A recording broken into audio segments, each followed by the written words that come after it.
Maya-maya pa, pinag-usapan na nila ang gagawing comedy sketch kasama si Yasi. Nakaisip na ako, War of the Row Force.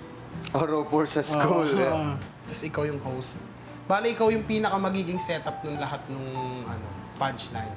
Row 4. Row, as in R-O-W. And then... Row, yung row kasi doon nilalagay yung mga Maingay. maingay. Row 4 malapit sa basurahan. Ikaw ba, Nina, yung yung sumasayaw, yung... Okay, ang question number 1 natin. Question number 1! Oo, kaya yung makikita niya yung galang. Matapos mabuo ang konsepto, nagpunta na sila sa activity area. May bell sila. Okay, guys, ready? In 3, 2, 1, action! Welcome sa ating show. Siyempre, palakpakan muna kayo. Malaking bagay na game po si Yasi dun sa sketch namin. Kasi ang dami niyang ina-adlib, tapos yung sarili niyang kulit nilalabas niya. Ito ang War of the Row Force. Yan! Simulan na natin ang competition! Simulan na natin ang competition! Ayan. Magaling. In character silang lahat. Nakakatuwa.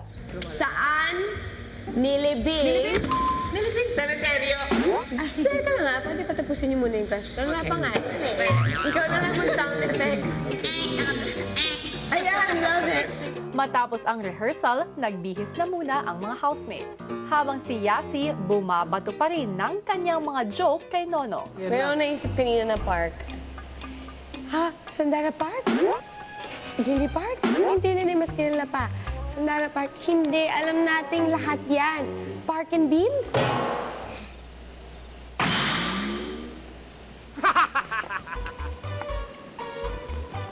Maya-maya pa, bumalik na ang housemates sa activity area.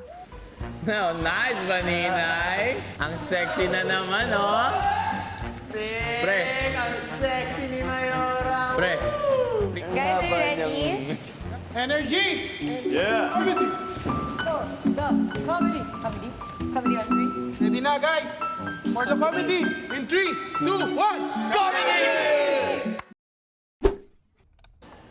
Hello mga kapamilya! Be updated with the Pinoy Big Brother housemates by clicking the subscribe button and watch all the latest videos by clicking the I button above.